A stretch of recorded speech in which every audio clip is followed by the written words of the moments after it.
the agenda for this today will be like there will be slight introduction for halide. I'm keeping this very basic so that everyone at least gets some basic understanding of halide. We'll go through some of the concepts of halide programming language. Then maybe I'll cover some things for HVX. How do we optimize performance over there? Something like that. Yeah. So basically, to everyone on the bridge, I'll try to keep it as interactive as possible. So when it comes to image processing, what does what does it pop in your mind? Like what all you can think of things in image processing?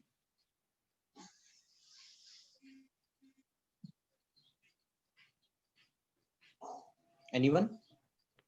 I think most students are from CS background. Maybe they may not have done a course on image processing. Anything. I mean, any layman, anything. It's not like you need to be give any definition of image processing. I mean, nothing like that. Whatever you see of image processing.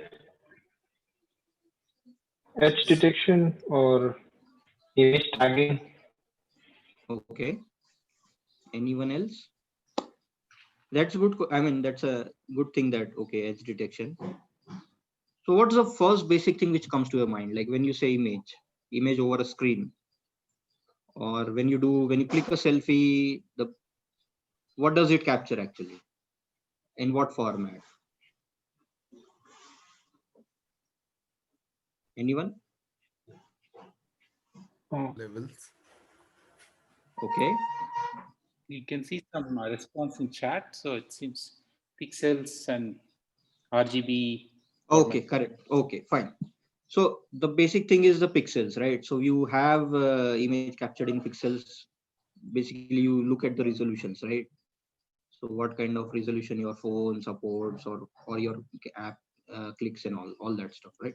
So basically, at this question point, I will interject just 1 second for it.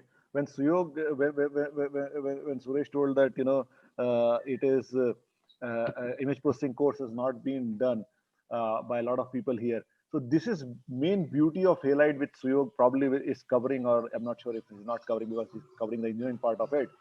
So halide makes it simple for people to do image processing. There was a company called as Trinamics in Europe, and they were material engineers. They are not software engineers, but halide made it so simple for them that they could write image processing programs using halide.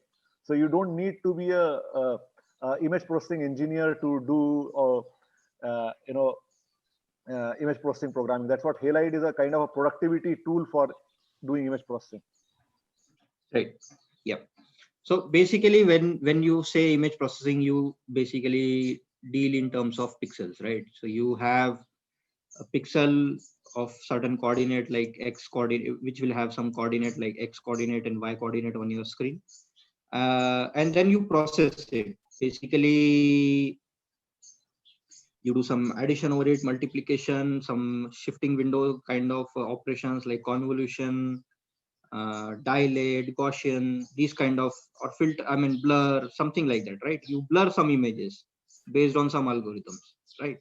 So basically, halide is a domain specific language for image processing and computational photography. So fast imaging processing pipelines are difficult to write. So consider a scenario that you have your phone open with some portrait mode on, and then in your portrait mode on, you want to just capture the particular object and blur the background, right? So, and then you have a preview mode of it, right? So when you're about to click the photo, you just see a preview of that, right? So basically it has to capture the image as it is and then focus on the object and then blur the background. So you can actually imagine how much complex things are going on, that it has to capture it has to focus on the object, and it has to blur the other backgrounds, right? And it has to show it as a preview mode. I mean, it's a live thing, right? So it has to be very fast. I mean, the customer has to get the user has to get the very good experience of seeing the preview. There shouldn't be any lag, right? Otherwise the customer will think that, okay, he's not getting the good preview now. So basically image processing pipelines are difficult to write. You have to define the stages of pipeline. I'll come what are the stages of pipeline. Hold on for some time. And then you have to optimize the pipelines, right? So basically when you're blurring it, you have to optimize it. You have to do it in a very fast manner, right?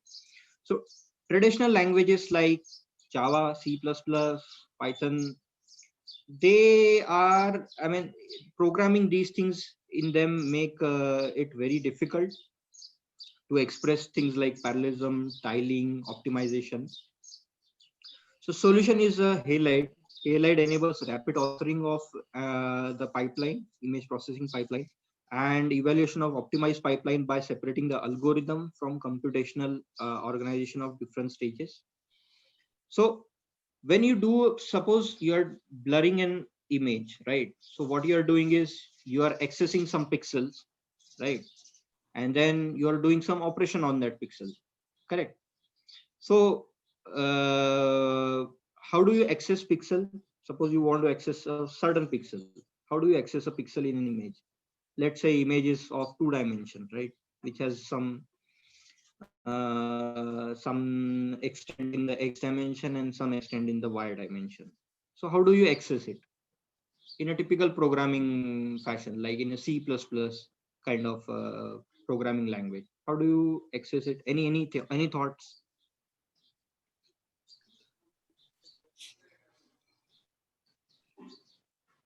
You can see the chat. Some students are responding in the chat. So it essentially Okay. indicating that.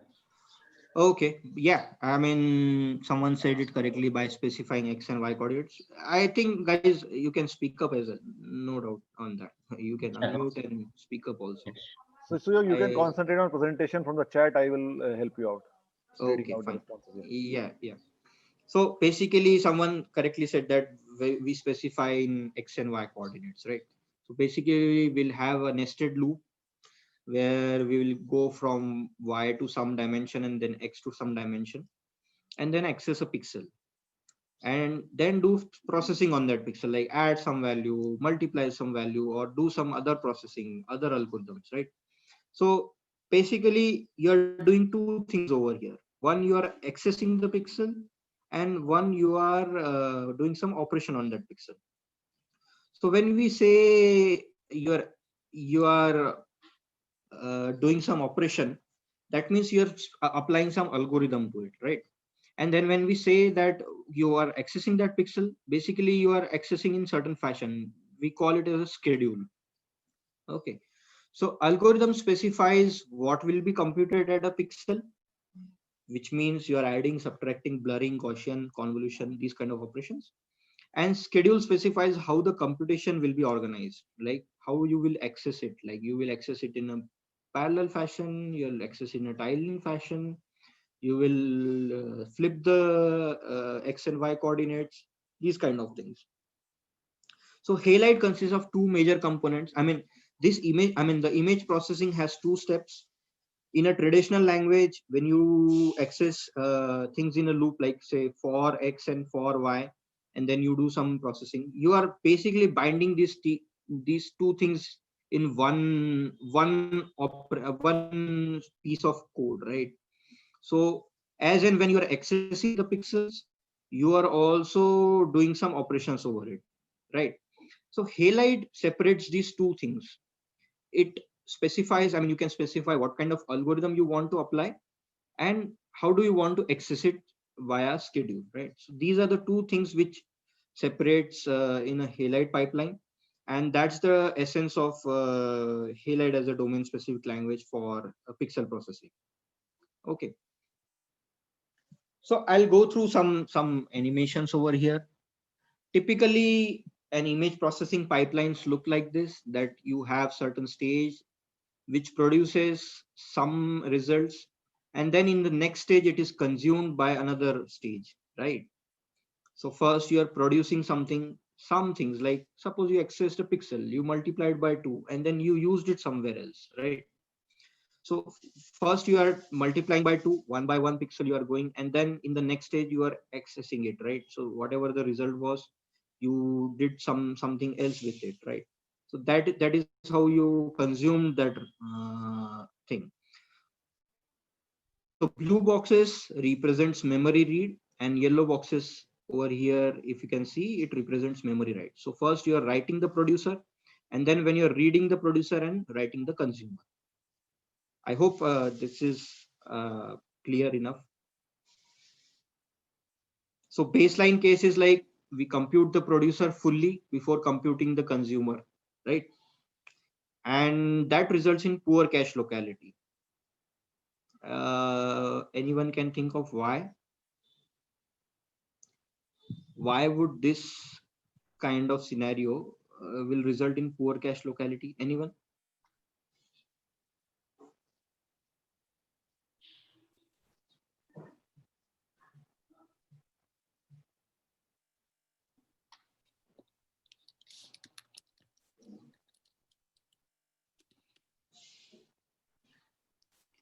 There is an answer, Suyog, the cache misses. Okay, but why would cache miss happen?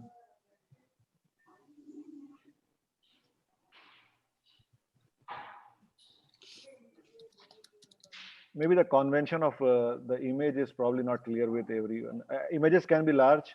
There's one other answer, Suyog. Or chip Okay, memory is limited. correct. So basically the accessing more pixels will repeatedly overwrite cache again and again. Yes. Correct, yeah. So that's basically the essence of it, right? So this kind of thing will result in poor cache locality, and poor cache locality will give you poor performance, correct? So typical optimization techniques for image processing is like tiling. Okay, so basically what you do is you divide the whole image into tiles, and then you compute tiles, and then when you have computed that tile, you consume it immediately, right? So you need not wait for whole producer to be completed and then go to consumer. Basically you basically compute some of the producer and then read it out for the consumer. So this will result in a good cache locality, right? So I hope, I mean, at least this animation is clear and the concepts of why, I mean, cache locality will improve is clear, right? And then you vectorize it, you parallelize it. So basically, instead of accessing one pixel at a time, you will access like some 100 pixels or 128 pixels typically at a time. And then you parallelize things, that you deploy multiple threads over those tiles. So you get a very fast computing, right? So instead of accessing one pixel at a time, you are accessing number of pixels at a time. And then you're basically the hardware supports such things, right? We'll go over through it, like how does it do that, right? So this is how you produce a very fast image processing pipeline, that you divide into tiles, you access those tiles, you vectorize those tiles, and then you access those things in a parallel fashion. You deploy multiple threads over there to read and write to the consumer. Okay. So basically dividing the rows of consumer to be computed by 4 threads, right? So what does Halide do? So basically Halide See, separates the... there was a question on the chat box. Okay. What if we use FFT for the convolution? Yeah, I mean, it's not clear to me, like in what context that question was asked. Okay. So can someone actually clarify more, like what if we use FFT for the convolution? I mean,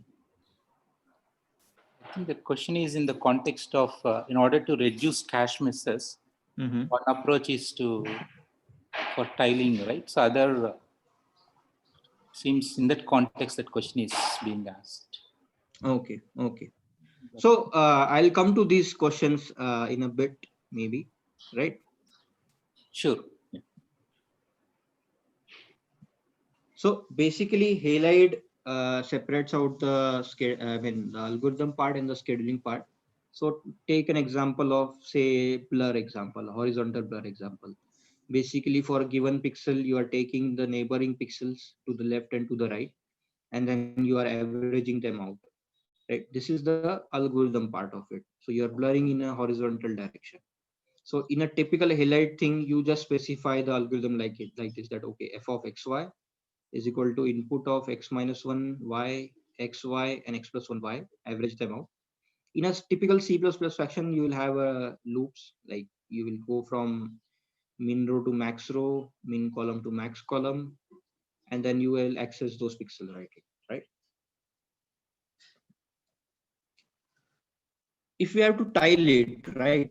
So in Halide, you have written an algorithm and then you are scheduling it. Basically, you are accessing it in a tile fashion, that you are dividing the dimension of x and y into into 128 by 4. So in a C++ code, it will look like this, that you have divided the outer loop by 4 by a factor of 4, and you have divided the inner loop by a factor of 128, and then you are managing those indices over here, right? So it's the same thing, but you can look at how easy it is to write programming in Halide, right? You just specify the algorithm and you just specify the tiling. I mean, you just specify the schedule. In C++, you can do the same thing in C++, then you will have to take care of the indices and all, right? It might be cumbersome. So suppose you want to change this factor by say 64 or 32 or anything, then you'll have to go over here in C++ code, do all those changes over here in the code, and then it becomes a bit cumbersome in a very large pipeline. So basically, you are divided. You are accessing the first tile in the first row of the first tile, and then you are accessing the tiles like this, right? So there is something called as unrolling, right? So you have divided the whole image into tiles, and then you have unrolled something.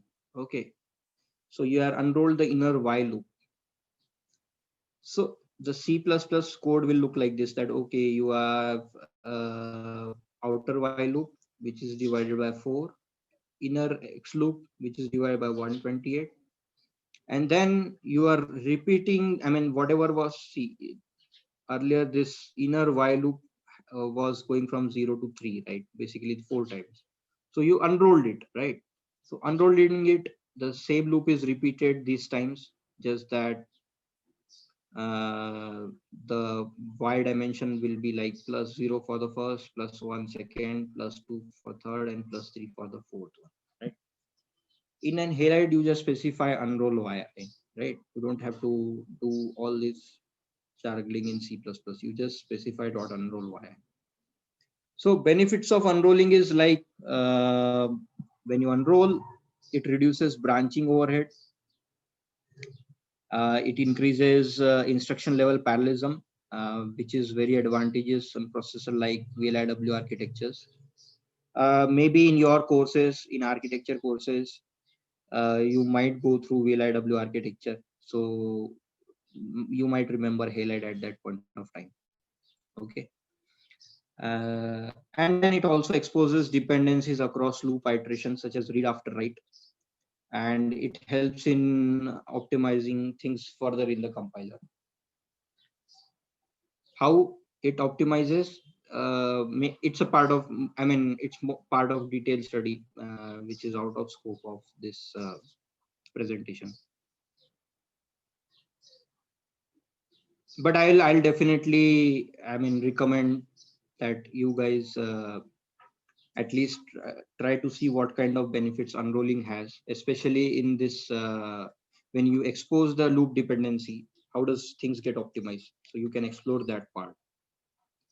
Basically, from one iteration to next iteration, if you are writing in the first iteration and then you're reading the same value in the next iteration, how things can get optimized over there. So you are carrying over the dependency from one iteration of the loop to the next iteration of the loop, right?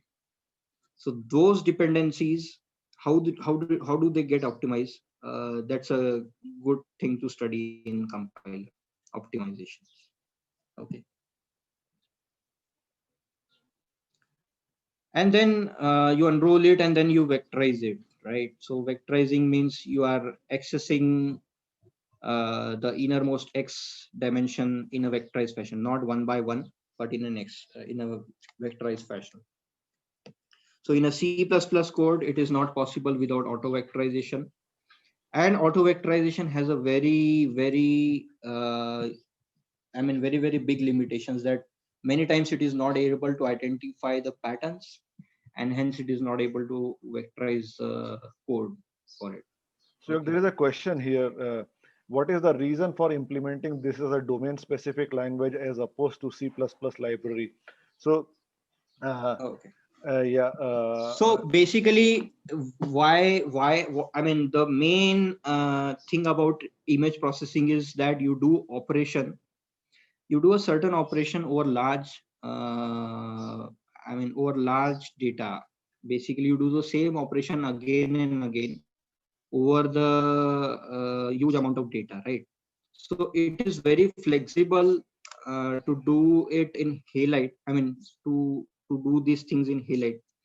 That is one motivation for doing it separately. And the thing is that syntax of Halide programming is it. Halide is embedded in C++. So the syntax of Halide matches with that of C++, right? So it's not like that. It's completely different from C++ syntax and all. It's an embedded in C as a C++ library, so you can use it over there. I think I have some more questions, I guess. If I may add a bit, maybe just wanted to add. This is Suresh. Oh yeah. So I am thinking like if you like the question possibly arises because like we have all these OpenCV libraries etc. Which are already pre-optimized. Okay. Many usual functions. OpenCV already has optimized versions of them. Okay. Still, those libraries will be written in C++, right? Okay. So also one more thing, most of them are optimized for x86, and right now, if you see image processing because of x86 and GPU being more power hungry, are being done on specialized DSPs like Hexagon, Siva. So on Halide compiler side optimization, there is a lot of optimization which has gone in for a specialized DSPs, which are like, for example, when the Google Pixel came and they put ad everywhere, the best camera ever, the first Google Pixel. So they use DSP because HDR plus pipeline using Halide and moving it to DSP, the power was less by 50%. And in embedded devices, power going 50% down is a huge advantage. So most of the, in my view, I may be wrong, but most of the already open libraries available are not available for the specific DSPs. Yeah, that's right, Shima. I think one thing that Suyog is anyway going to talk about this is that after he completes the Halide part, this is specifically Halide for Hexagon. Hexagon is his Qualcomm's DSP, and Hexagon has the DSP has a coprocessor called HVX, which is a vector extension for Hexagon. So Halide is targeted for that because HVX is very efficient in handling large vector operations that are essential for image processing. And our compiler, the changes related to the compiler for Halide in Qualcomm are geared towards generating code for HVX, vector code for HVX or Hexagon. So you don't have there are certain implementations of CV APIs. CV library has the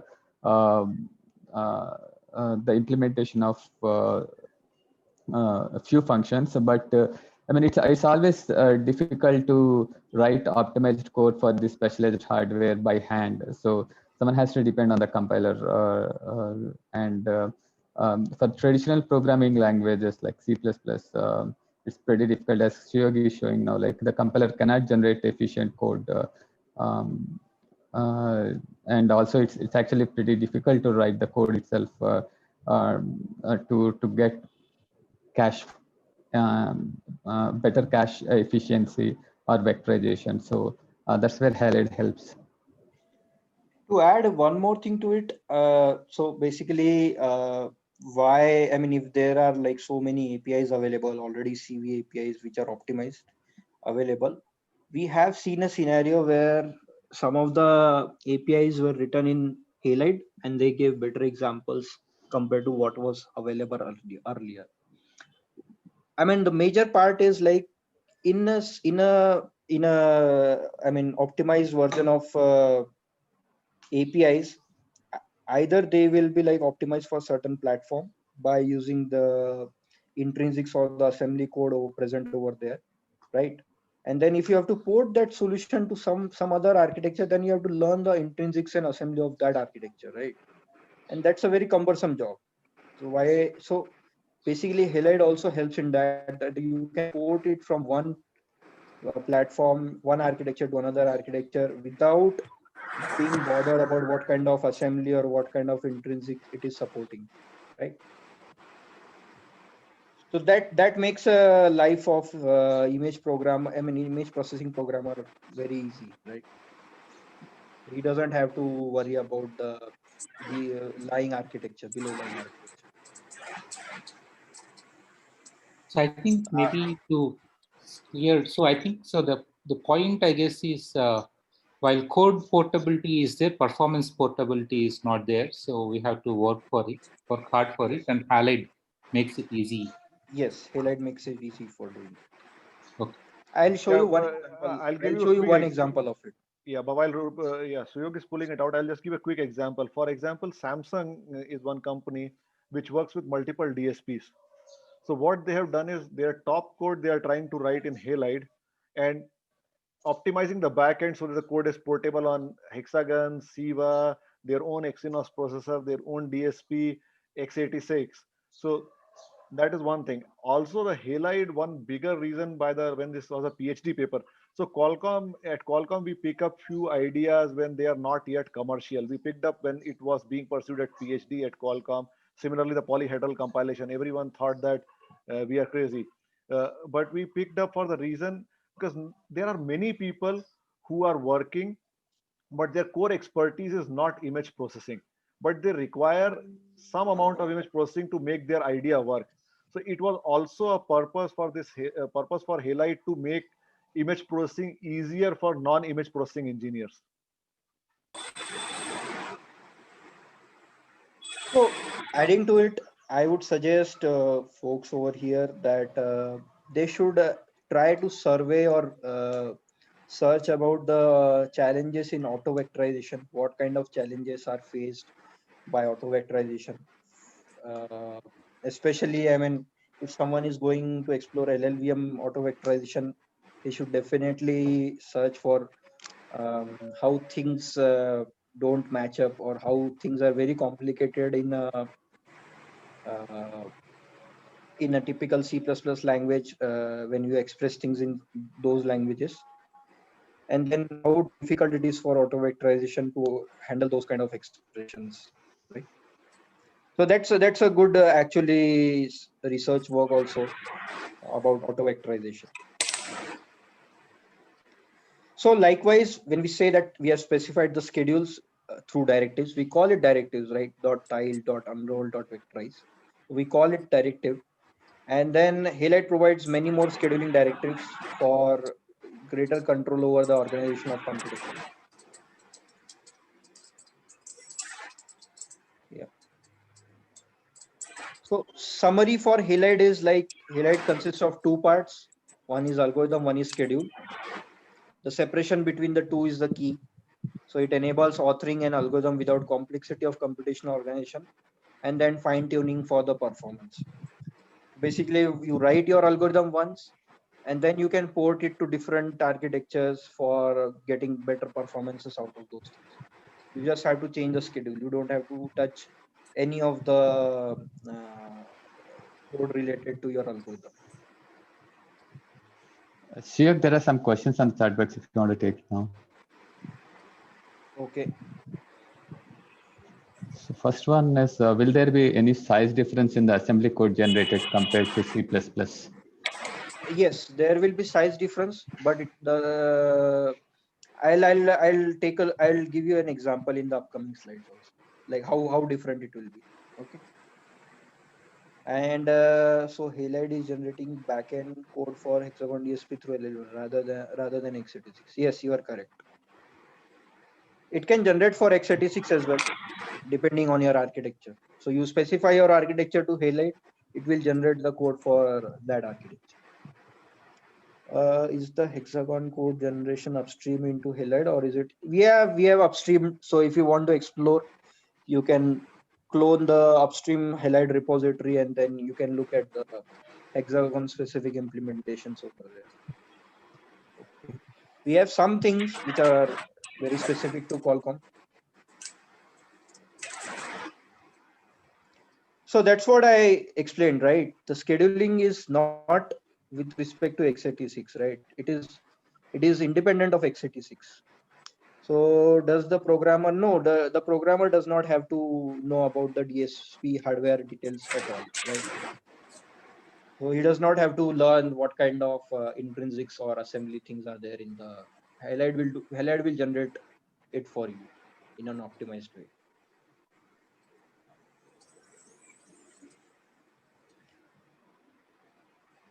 I think I can go to next slide. Yeah, I guess we can move on. Thank you.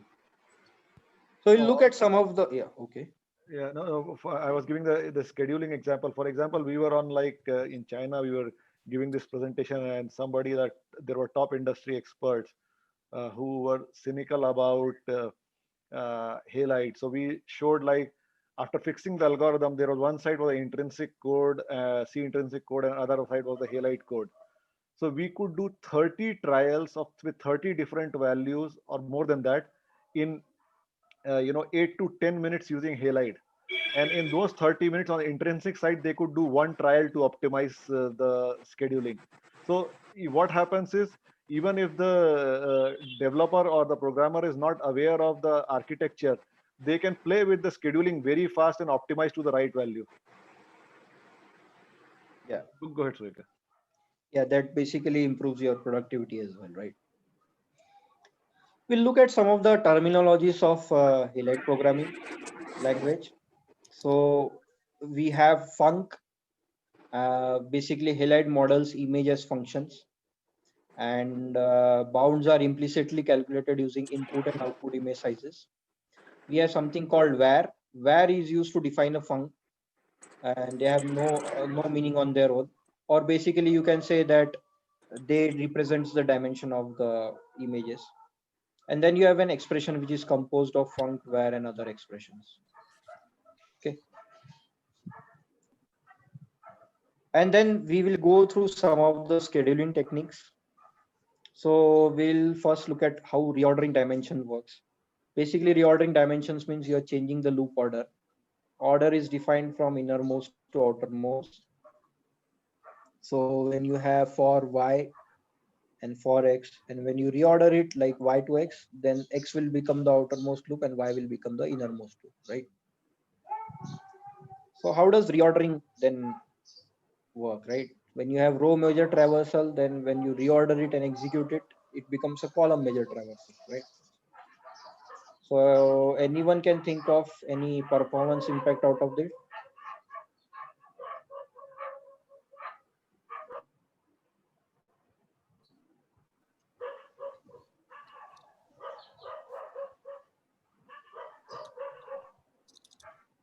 Anything?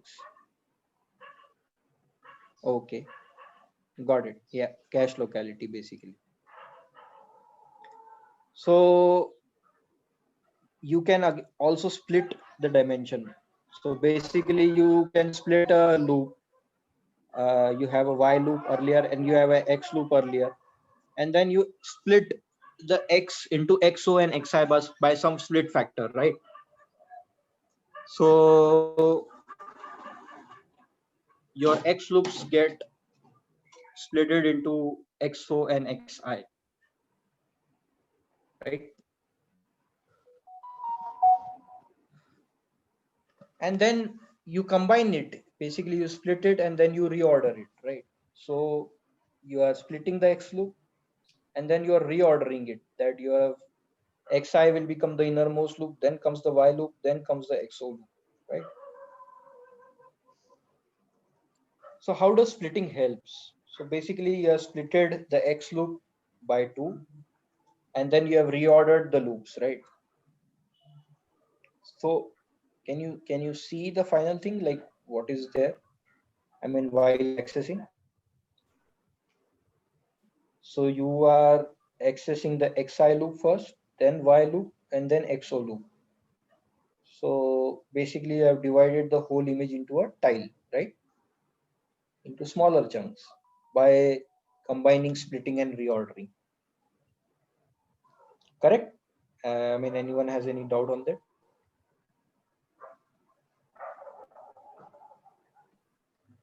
Okay. So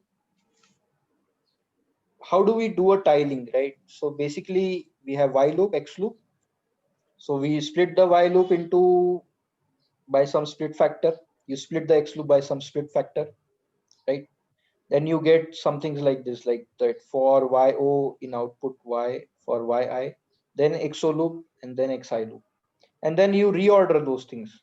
So XI becomes innermost, YI becomes after that, and then XO, then YO. So basically you are tiling the image, the whole image. So you are tiling within the image. So iterates inside the tile, right?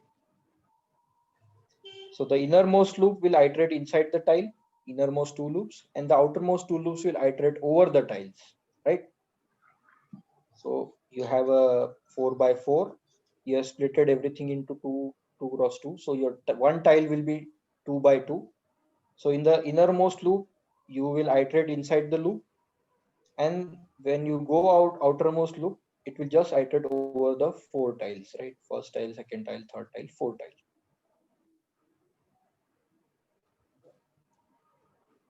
So something like this, right? We have tiled the image. We have, yeah. I have one question. So how at this point, how much of the scheduling, that is tuning the schedule, is manual, or do you have any auto schedulers you have? So earlier, in the earlier versions of Halide, we were doing this tiling and splitting factor. I mean, we were doing it by hand by some factors, but now we have an auto scheduler also, which will give you the best schedule for a given algorithm, right? So we have those things as well in the current phase of code. So what kind of techniques you use there? Like, are there completely static performance models, or you run the code and? So we basically iterate over. I mean, we have actually formed the cost model out of it, and then based on that, we train the model, and then we derive the best schedule out of it. We have iterated over, suppose, say, like thousands of pipelines or tens of thousands of pipelines, and based on that, we have built up a module. I mean, we have trained the module, and then based on that training for a given pipeline, we derive the best scheduling out of it. That's in the auto scheduler part. So you are using an ML model there to do the, when you say training, is that what you meant? So? Yes, yes. Okay. Okay, thank you. Okay.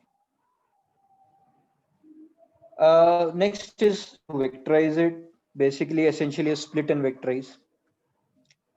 You might come across something called a SIMD in your architecture classes. So SIMD instruction set not used until we specify dot vectorize. You can actually note down these things if you're not aware of SIMD instruction set, and then you can maybe search on it. So I guess I specified 3 things to search, right? The benefits of unrolling, challenges in auto vectorization, and the SIMD instructions. So many of you might be aware, and many of you might come across in your classes further, right? So we specify dot vectorize, we split the X loop by some split factor, and then we specify some tail strategy. What is tail strategy? I'll come it in the later slide. So when we say that dot vectorize x comma 128, we have splitted the x loop by 120 by a factor of 128, and we have calculated output 0 to 127. I mean the whole 128 in one go basically, and that is supported by the SIMD instruction set in the underlying architecture. So you can think something like this, that you have divided the images into tiles. Earlier you were going 1 pixel by 1 pixel, and then now you are calculating whole 128. I mean you can scale up this image and uh, get the idea that how these things are getting calculated in a very fast manner, right? So earlier you were just calculating 1 pixel by 1 pixel. You can see that, right, in this animation in the left side. And now you are calculating whole vector things at a time. Then you have unrolling, basically splitting the dimension, and then you have specify that you are unrolling certain things. So unroll is important for better register use and better packetization of instructions. But too much unrolling leads to unnecessary register spills also. So we have to actually balance out, like how much do we want to unroll? Do we want to completely unroll, or do we want to unroll by some factor? Those kind of things, right? This term called register spills will come into your compiler classes. So yeah, I mean, this is how you just specify output dot unroll by unroll size, right?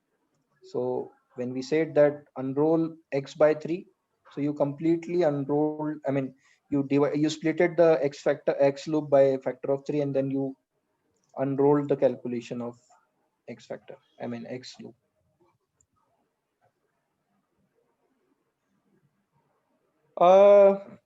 One thing is, so HVX is basically a coprocessor.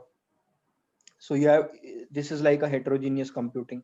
So you have to offload certain things on Hexagon from your ARM side, basically on your mobile. So you can specify that what kind of things you want to explore, or what kind of computations you want to offload on Hexagon. So we have that directive called .hexagon. So on the, if we specify output .hexagon, so whatever the pipeline stages, including output and dependent, I mean, and on which the output is dependent, all those dependency pipelines will be computed on Hexagon DSL, right? So in a heterogeneous computing, basically you have some RPC calls, right? So you have to set up those things, but just specifying .hexagon will take care of these things. You don't have to manually specify RPC calls and all. So there are some Hexagon, I mean, example targets like host to HVX, where host is x86. You have to offload certain things on HVX. You have ARM HVX, where your host side is your ARM architecture, and then you have to offload some of the computations to HVX, right?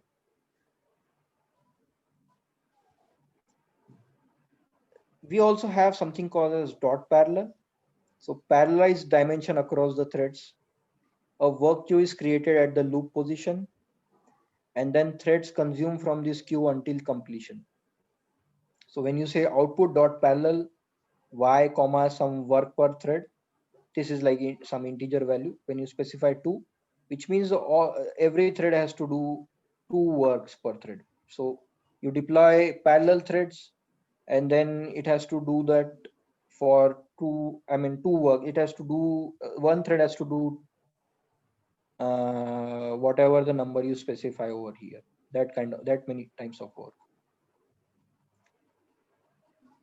So parallelizing in tiling, right? So basically you specify that you want to tile a image by some factor. So basically every tile will be of size 128 by 2, and the remaining one will be like outer loops. And then you specify dot parallel XO or dot parallel YO. Basically, how do you want to iterate, like over XO or YO loop, right? So you can you are basically deploying multiple threads over this loop. When you specify XO, you are deploying multiple threads in this loop at this loop level of XO. When you specify YO, you are basically parallelizing this YO loop in output YO, right? So these loops will be calculated in a parallel by multiple threads. You can imagine how complex will it be to specify it in a C++ thing, right? There's something called as fusing. So fusing merges two loops into a single loop over a product of extent. So when you say dot fuse with inner dimension, outer dimension into a fused dimension, so X and Y loop, they will be like fused together to form a single one loop when you specify like this, right? So why do we want to fuse? Basically, we want to exploit parallelization across dimension, and nested parallelism is often slower. So you can think of a scenario over here where you want to exploit the parallelization across the dimension, not at a particular loop level, but across, I mean, at both the loop levels, right? So you fuse the loop level to form a single loop, and then you deploy threads over those loops, right? So you tile it, then you fuse the outer loops of XY into some tile index, and then you deploy multiple threads for that tile index. And you can imagine these things, right? You have divided into tiles, you have fused it so that you can run multiple threads at the outer loops, right?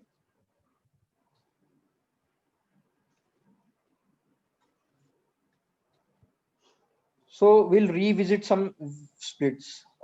Basically, here it was 4x4 image, and we have splitted that into the X dimension into 2, and then we have reordered it so that it forms a tile. I mean, there are two tiles, 2x8, I mean 2x4. What if we split by 3 instead of splitting by 2? What if we split by 3? Any thoughts?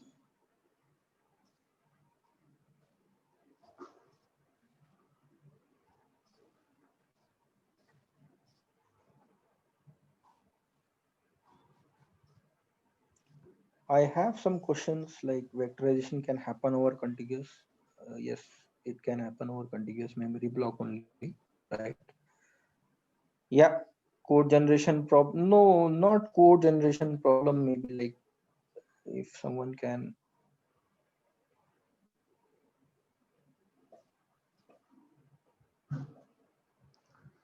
I'll focus on this slide. I'll come to the questions later on maybe.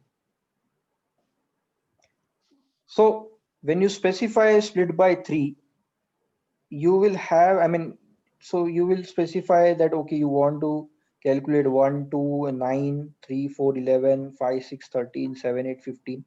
And then you just want to compute 10, 12, 14, 16 pixel, right? And then when you vectorize it by suppose 3, then you will be able to calculate 1 to 9 in one go, 3, 4, 11 in one go, 5, 6, 13 in one go, 7 and 15 in one go. But how about 10, 12, 14, 16 pixel, right? So here comes the tail strategy. So what kind of tail strategy we have? We have something called as roundup. So round up the extent to the next multiple of split factor. So suppose we said that we want to round up this, we splitted it by 3 and we want to round up, we want to use a tail strategy called roundup. So what we'll have is, we'll have computation of 1 to 9 in one go, and then 10 and then next 2 pixels. That will create a problem, right? We are going out of bound, right? So if it is important to specify a tail strategy roundup if we have a split factor which is multiple. That will be the best and fastest, but the constraint is that its size should be multiple of split factor, right? Otherwise it will create a problem that will go out of bound and will crash and we'll have a seg fault. Then there is something called as guard with if. So guard the inner loop with if statement to prevent evaluation beyond the original extent. So what we'll do is, if we split by 3, and then if we use guard with if, it will go on checking that, okay, do I have for this one, do I have 3 pixels more? If not, then we'll just compute only these things, I mean the remaining one. So it creates, basically it puts the if conditions into it, and it scalarizes the remaining cases. Scalarizes in the sense, suppose you have specified that I'll split by 3, okay, and I'll vectorize by 3. So it will vectorize the first 3 things, but it will produce a scalar computation, scalar instructions for the last one. So guard with if will never seg fault, but it is slower because it has introduced a branching condition over there as well. I mean check conditions, as well as it will scalarize the remaining case. There is something called as shift inwards. So what does shift invert do is shift tail case invert. So you will have 1 to 9 in one computation, then you will have 10, 9 and 2 in computation. So you're shifting the computation inside. So 1 to 9 and then 2, 9, 10. So you can see that, okay, it is not going out of bound, but it is redundantly calculating things which have already been calculated, right? So that's how things come. So there is no scalarization. It will generate vectorized code, but there will be a redundant evaluation. And then we say that auto determine based on the extents and the split factor and the vectorization factor, it just automatically selects what kind of things are best for it. And based on these conditions also. So you can see how shift invert is working, right? So some calculations here are redundant.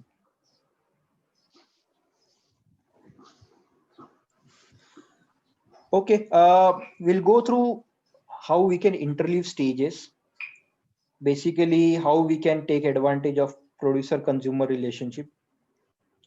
Consider the Halide pipeline like this. Like we have a producer which will compute. Yes, Yog, you have to wrap it up in 5 minutes. Okay, yeah, I think I'll just complete the interleaving stages and maybe we'll wrap it up. Okay.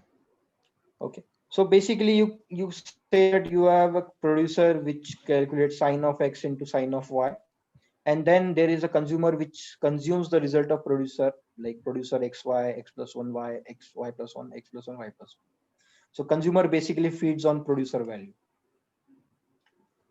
So one thing is we will compute in line. Look, calculate the producer as and when required by the consumer, right? So for y, we'll have a consumer loop, x in consumer loop. Consumer will be like sine x, sine y. Just we are replacing sine and sine y. So it's basically calculating the producer. So you have to first calculate the producer as well, right? So it is calculating the producer as and when required by the consumer, right? So by default, all stages are inline. Then you can have something called as compute root. What compute root does is, it will compute the producer first. So whatever the producer is there, it will allocate a memory, and it will compute everything first, and then it will store that into a memory. And then whenever a consumer requires, it will just refer to that memory and then use it. So basically, it's a memoization technique, right? So calculate the entire producer before starting consumer. So you can specify using directive called compute root, right?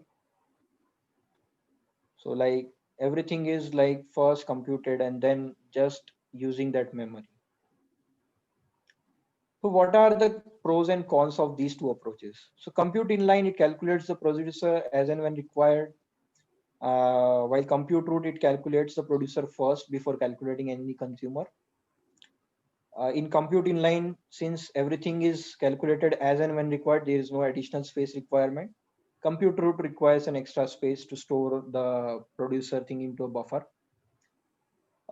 Compute inline gives you best locality. compute root gives you poor locality because you have to refer to that memory again and again. In compute inline, there are lots of redundant calculations.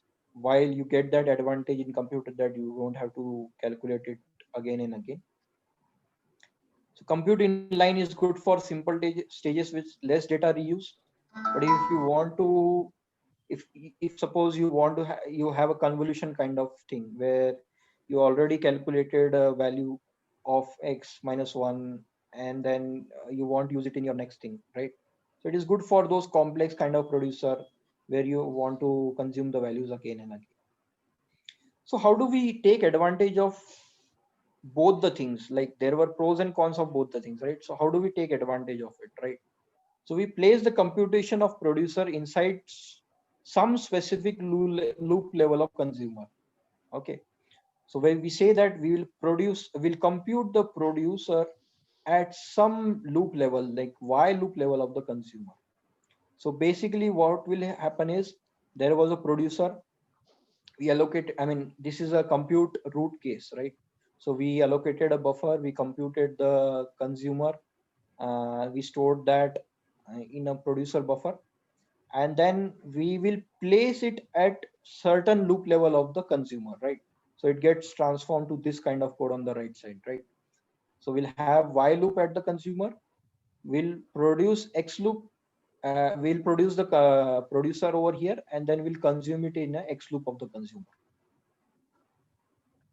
So you can see that we are not computing everything at, I mean, you can basically, if you can use the directives of tiling and all, so you can calculate certain tiles and then place it at certain loop level of the consumer. So we will get the benefit of both the things, that you are not calculating everything at the first, you are just calculating certain tiles, and then you are reusing those values at certain loop level. So this is how things are, like computed at consumer wide. Locality wise, compute root is very bad, while everything inlining is very good. Redundant computation, compute root just calculate once, while while inlining calculates multiple times. So you can basically divide your image into tiles, and then you can place those tiles at certain loop level of consumer. That will give you advantages of both the things, right? And then you have something called as producer store at certain loop level. So store at means you will allocate the memory at certain loop level, right? So when we said that compute root, we allocated memory at the root level, right? At the first itself. But when we say that, okay, we want to store at certain loop level, store means we will just allocate the memory at certain loop level. So that's how the things work over there for interlinked stages, that you can take a benefit out of both the things, that you will compute certain things and then you will store that certain things at certain loop level so that you can reuse those values. I think that's it. I'll give you one example for how things work. So this is a typical convolution 3x3 very optimized code written in intrinsics for Halide.